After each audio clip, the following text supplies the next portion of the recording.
আসসালামু আলাইকুম। দেশে এবং দেশের বাইরে যারা যেখানে যে অবস্থায় আছেন আশা করি সবাই ভালো আছেন। আলহামদুলিল্লাহ আপনাদের দোয়া ইনশাল্লাহ আমরাও ভালো আছি। তো দেখেন বরগুনা আমতলী থানায় বৃষ্টির পানি এবং জোবার পানিতে সব কিছুই ভেসে গেল। তো আজকে একটু নৌকা নিয়ে বের হইলাম। আসলে খুবই ভালো লাগে, তবে খুবই দুঃখজনক, পানিতে সব কিছুই ভেসে গেছে।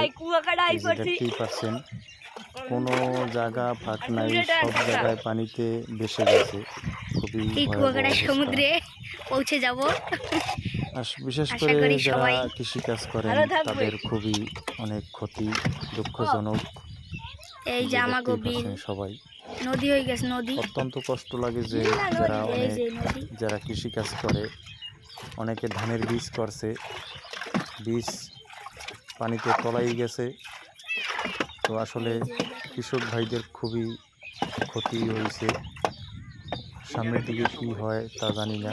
সবাই দোয়া করবেন যেন ঝড় বৃষ্টি থেমে যায় যেন। এই যে আমরা এখন নৌকায় আছি।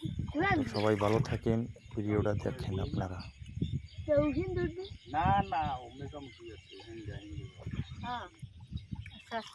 ক্যামেরা করলি না আমারে।